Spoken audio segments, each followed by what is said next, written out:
Oh Yesus, ku sembah sujud di hadapan, keinginan dalam hidupku hanya untuk menyembah. Shalom rekan-rekan muda, bagaimana kabarnya hari ini? Semoga semua tetap sehat dan tentunya tetap semangat. Hari ini kita beribadah yang akan dipimpin oleh saya Rianti Agustina. Pemberitaan firman Tuhan nanti akan dibawakan oleh Penatua Sunito Karno dan pengiring musik dari tim akustik SPP GKI Tamiang Layang.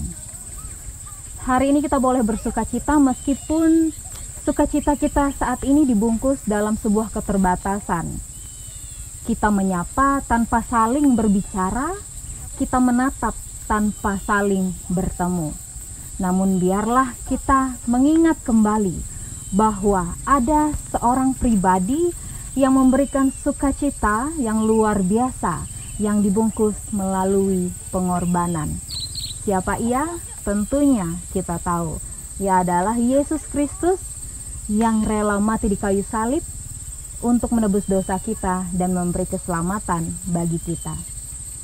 Mari kita berdoa untuk memulai ibadah pemuda kita hari ini. Kita berdoa. Terima kasih Tuhan, kami boleh bersekutu di dalam nama-Mu. Terima kasih atas sukacita yang luar biasa yang boleh kami rasakan, yang boleh kami terima. Maka biarlah Tuhan, sukacita itu juga boleh kami bawa di dalam setiap hidup kami. Kami masuk di dalam persekutuan ini dan biarlah hati dan pikiran kami hanya tertuju kepadamu saja. Agar persekutuan ini boleh berkenan di hadapan Tuhan. Terima kasih Tuhan Yesus, kami berdoa dan mengucap syukur. Amin.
Setelah Yesus Kristus memberikan sukacita yang dibungkus dengan sebuah pengorbanannya yang mati di kayu salib untuk menebus dosa manusia dan memberikan janji keselamatan, mari kita ingat kembali bahwa ia juga memberikan sukacita yang dibungkus dalam ketakjuban, yaitu melalui kemenangan yang diberikannya melalui kebangkitannya.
Setelah ia membungkus sukacita dengan pengorbanan dan ketakjuban, hari ini kita akan membaca bagaimana ia membungkus sukacita dengan sebuah peneguhan. Mari kita membaca dari Injil Yohanes pasal 14 ayat yang ke-27 sampai ayat yang ke-29. Saya bacakan bagi kita demikian dengan perikop Yesus menjanjikan penghibur. Damai sejahtera kutinggalkan bagimu. Damai sejahteraku kuberikan kepadamu, dan apa yang kuberikan tidak seperti yang diberikan oleh dunia kepadamu. Janganlah gelisah dan gentar hatimu. Kamu telah mendengar bahwa aku telah berkata kepadamu, aku pergi, tetapi aku datang kembali kepadamu. Sekiranya kamu mengasihi aku, kamu tentu akan bersukacita karena aku pergi kepada Bapa-Ku, sebab Bapa lebih besar daripada aku. Yang berbahagia ialah kita yang mendengarkan firman Allah dan memeliharanya hari lepas hari. Amin.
Saudara yang saya kasih dalam Tuhan, sebelum kita bersama mendengarkan firman Tuhan, baiklah mari kita berdoa.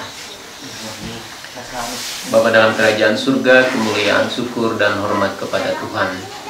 Terima kasih karena kemurahan, kebaikan Tuhan yang menganugerahkan umur yang panjang bagi kami. Terima kasih untuk kesehatan, untuk damai sejahtera-Mu. Biarlah kami diberkati dalam setiap pekerjaan, aktivitas kami setiap hari. Saat ini kami mau mendengarkan sabda-Mu. Tuhan berkati agar kami boleh mengerti firman Tuhan dengan baik. Haleluya, amin. Ya, baik, firman Tuhan yang kita pelajari hari ini, saya ambil tema yaitu Tuhan mengawasi kita. Yang menjadi dasar adalah dari kitab Amsal pasal 15 ayat yang ketiga yang berbunyi demikian. Mata Tuhan ada di segala tempat, mengawasi orang jahat dan orang yang baik. Amsal 15 ayat 3, mata Tuhan ada di segala tempat, mengawasi orang jahat dan orang yang baik. Saudara yang dikasih dalam Tuhan, kita pernah dan sering mendengar di dalam lagu sekolah minggu, mata Tuhan melihat. Artinya bahwa sejak kecil kita sudah diajarkan dan kita tahu bahwa Tuhan melihat segala sesuatu yang kita lakukan. Artinya Tuhan mengawasi orang jahat dan orang yang baik. Saudara jangan pernah berpikir bahwa Tuhan tidak melihat kita ketika kita melakukan sesuatu, bahwa kehidupan kita akan direkam seperti film dokumenter.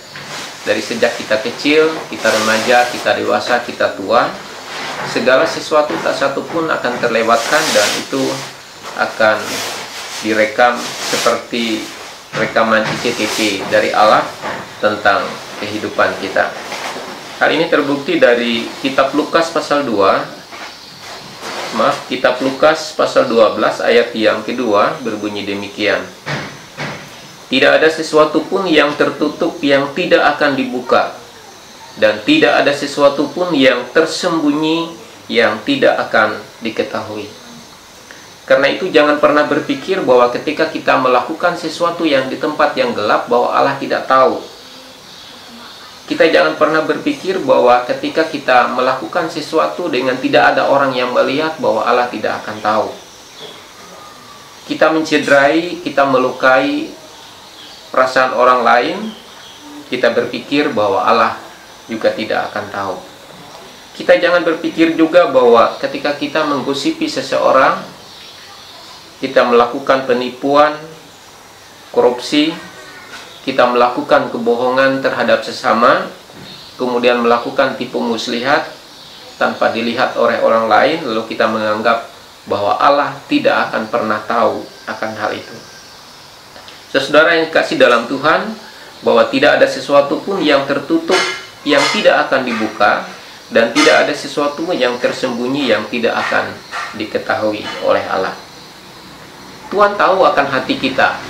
Ketika kita melakukan segala sesuatu, apakah kita bersungut-sungut atau kita melakukannya dengan malas, atau kita melakukannya dengan harapan ada sesuatu di balik sesuatu yang kita kerjakan dalam sebuah pelayanan.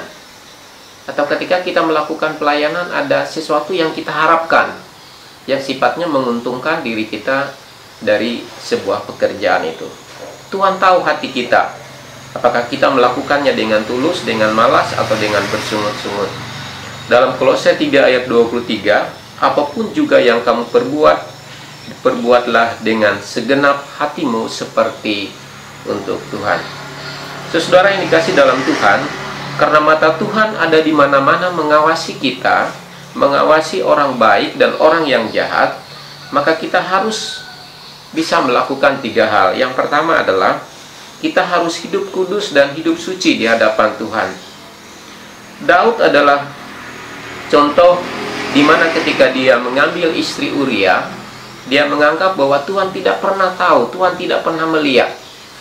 Lalu dia mengambil istri Uria dan Tuhan mengingatnya melalui Nabi Nathan. Jangan kita cemari hidup kita dengan kata-kata atau perbuatan yang kotor, yang bisa melukai, menyakiti hati orang lain, atau sesuatu yang jahat yang keluar dari mulut kita. Saudara, bahwa hidup kudus, hidup suci adalah gambaran dari kesucian dan kekudusan Allah itu sendiri. Karena itu kita melihat emas, ketika dimurnikan di dalam api, dia tetap adalah emas. Mutiara walaupun ditaruh di dalam lumpur, tetaplah dia mutiara. Artinya dimanapun kita berada, dimanapun kita ditaruh, tidak akan mempengaruhi kepribadian dan karakter kita sebagai murid Kristus. Yang kedua, kita harus hidup dalam kebenaran. Yesaya 33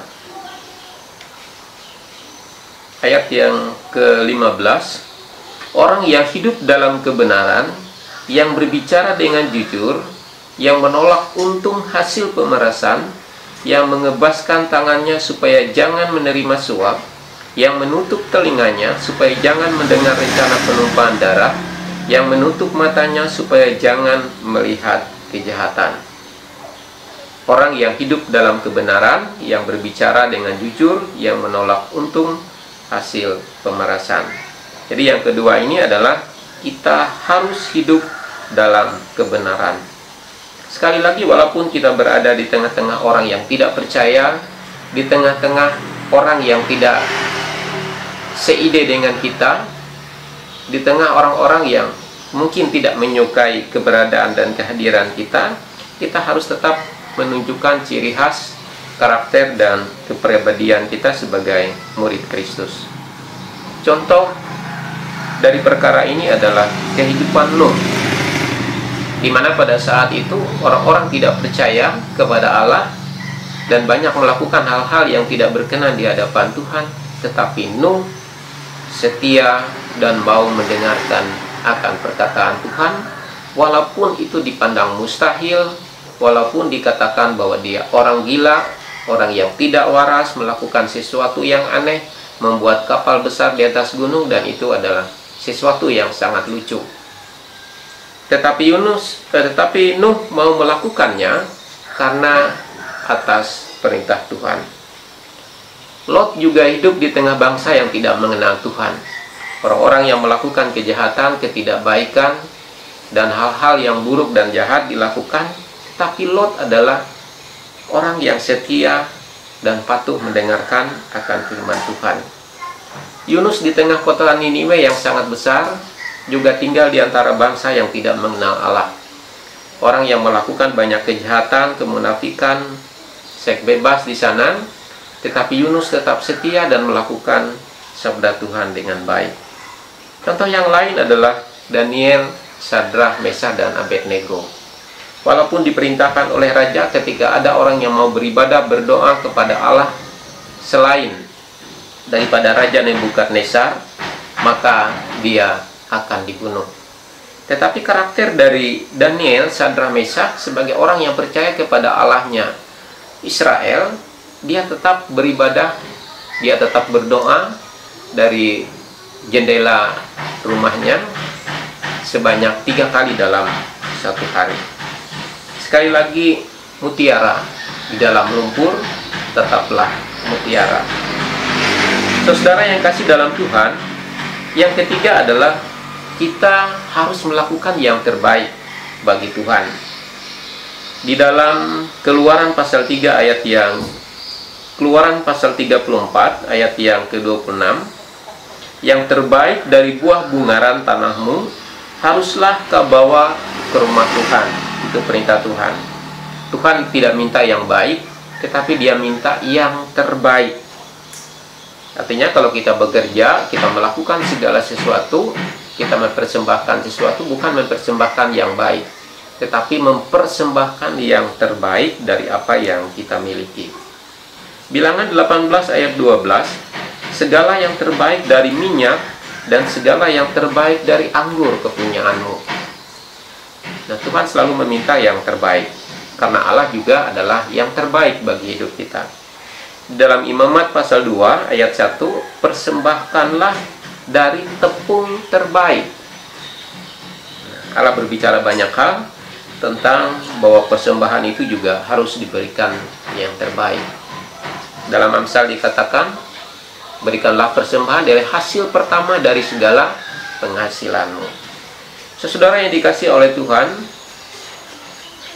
karena mata Tuhan ada di mana-mana, mengawasi kita, mengawasi orang yang baik dan mengawasi orang yang jahat, maka kita harus hidup kudus dan hidup suci di hadapan Tuhan. Kemudian kita harus hidup dalam kebenaran, dan selanjutnya kita harus melakukan yang terbaik bagi Tuhan. Yeremia 18 ayat 11 mengatakan, bertobatlah dari tingkah lakumu. Kalau kita tidak bertobat, maka kita tidak bisa berubah dari perangai, dari perilaku kita yang tidak baik, karena Allah mengharapkan kita hidup kudus, kita hidup suci di hadapannya. Saudara, mengakhiri renungan kita pada hari ini, mari kita lihat diri kita sebagai orang muda. Jangan lupa bahwa Tuhan mengawasi setiap tingkah laku kita, mengawasi setiap kelakuan dan kepribadian kita. Tuhan mengawasi setiap tutur kata kita, dan kita akan bertanggung jawab setiap apapun yang kita lakukan, yang kita perbuat, yang kita katakan, kita akan pertanggungkan di hadapan Tuhan dalam sebuah pengadilan Allah. Pengkhotbah 11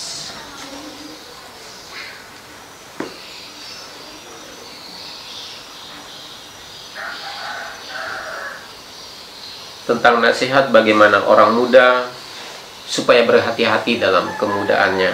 Kemudian di dalam Pengkhotbah pasal 12 ayat 13 dan 14 berbunyi demikian. Akhir kata dari segala sesuatu yang didengar ialah, takutlah akan Allah dan berpeganglah pada perintah-perintahnya, karena ini adalah kewajiban setiap orang. Karena Allah akan membawa setiap perbuatan ke pengadilan, yang berlaku atas segala sesuatu yang tersembunyi, entah itu baik, entah itu jahat. Berhati-hatilah dengan hidup kita, dengan anugerah yang diberikan oleh Tuhan, karena Tuhan mengawasi kita, dan kita akan terhadapkan kepada pengadilan Allah untuk mempertanggungjawabkan perbuatan kita di tempat gelap, di tempat terang, baik yang baik maupun yang jahat, kita pertanggungjawabkan di hadapan Tuhan. Tuhan memberkati kita sekalian. Salam. Baik, mari kita menaikkan doa syafaat kita kepada Allah. Kemuliaan syukur hormat kami kepadamu Tuhan, Allah yang memberi kehidupan kepada kami segenap manusia. Engkau memberikan kepada kami matahari yang sama, baik bagi orang yang tidak percaya maupun orang yang percaya, baik orang yang mengasihi Tuhan atau yang membenci Engkau. Tuhan tetap memberikan karunia yang sama dan berkat kasih dan kemurahan, menikmati segala sesuatu dari bumi ini sebagai pemberian dan anugerah Tuhan. Diberkatilah kami orang yang percaya kepada Tuhan, diberkatilah hidup kami sekalian yang menaruh harap dan percaya kepada Yesus Kristus sebagai Tuhan dan Juru Selamat. Di tengah orang-orang yang tidak percaya, yang tidak mengenal Tuhan, kami boleh diberkati menjadi emas dan mutiara yang tetap menunjukkan diri sebagai pribadi yang dikasihi oleh Tuhan. Kami tetap bisa menunjukkan pribadi-pribadi sebagai murid Kristus, surat-surat yang bisa dibaca dan menjadi kesaksian bagi semua orang. Diberkatilah orang yang mendengarkan sabda Tuhan. Biarlah Engkau yang menggerakkan hati kami sekalian untuk lebih mengerti akan sabda-Mu dengan baik. Diberkati bangsa kami ya Tuhan, dalam menghadapi wabah pandemi COVID-19.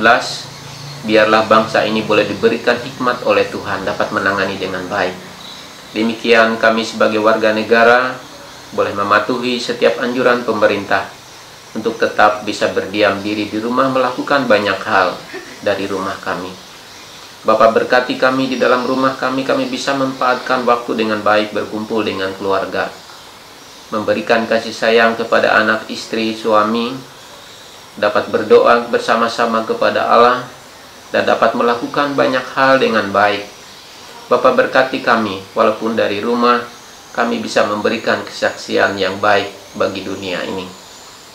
Secara khusus orang percaya kepadamu, ya Tuhan Yesus, Engkau berkati agar tetap diberikan kesehatan, diberikan kemurahan oleh Tuhan, untuk dijauhkan dari segala sakit penyakit, dari segala bencana dan malapetaka, sebagaimana janji Tuhan, bahwa Engkau merancangkan damai sejahtera bagi kami. Kami akan berdoa sebagaimana yang Tuhan ajarkan kepada kami. Bapa kami yang ada di sorga, dikuduskanlah namamu, datanglah kerajaan-Mu, jadilah kehendak-Mu di bumi seperti di sorga.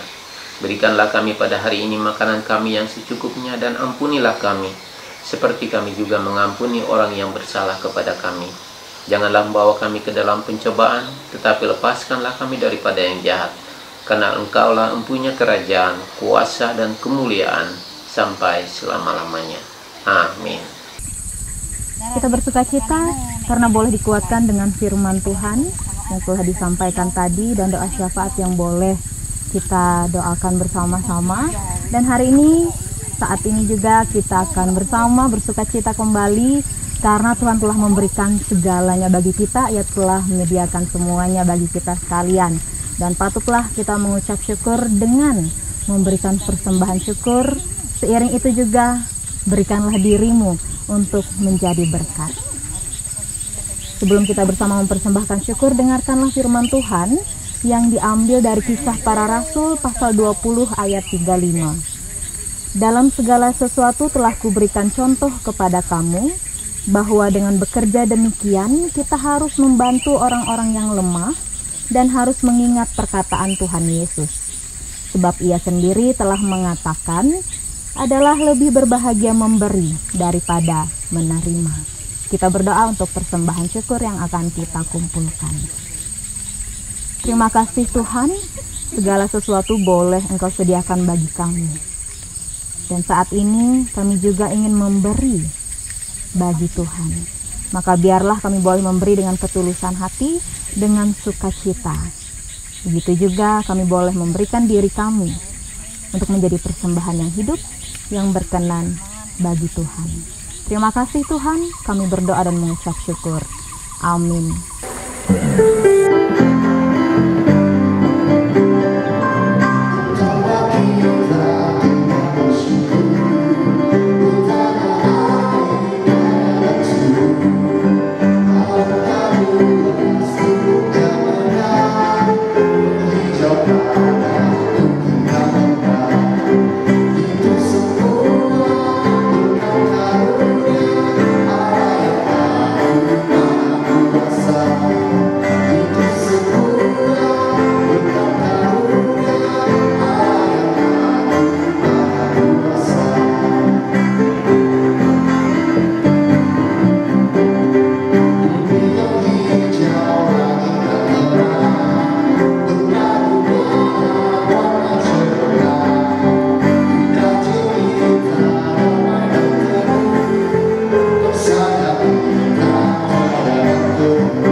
Setelah kita mengingat kembali sukacita yang diberikan oleh Yesus Kristus, yang dibungkus melalui pengorbanan, ketakjuban, dan peneguhan, bagaimanakah sukacita yang ada di dalam hidup rekan-rekan muda sekalian? Apakah sukacita tersebut dibungkus dengan kepahitan, ataukah dibungkus dengan keindahan? Namun satu hal yang perlu kita ingat, bahwa Ia juga memberikan sukacita yang dibungkus dengan pengharapan melalui kenaikannya ke sorga. Semoga ibadah kita hari ini boleh terus menguatkan kita dan boleh terus memberikan kita semangat untuk melayani Tuhan.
kita menutup ibadah ini dengan doa. Mari kita berdoa. Terima kasih Tuhan, karena kami boleh bersekutu dalam ibadah SPP hari ini. Itu semua karena Tuhan yang memberikan sukacita. Biarlah kami boleh terus bersukacita dan mengingat, menghayati, mengucap syukur bahwa Engkau adalah Tuhan yang luar biasa dalam hidup kami. Terima kasih Tuhan, biarlah persekutuan kami berkenan di hadapan-Mu, dan biarlah juga kami boleh terus tetap setia, percaya, dan bersekutu di dalam Tuhan. Kami berdoa dan mengucap syukur. Amin. Akhir kata dari kami semua yang bertugas untuk melayani hari ini, tetap sehat, tetap semangat, di rumah aja. Tuhan Yesus memberkati.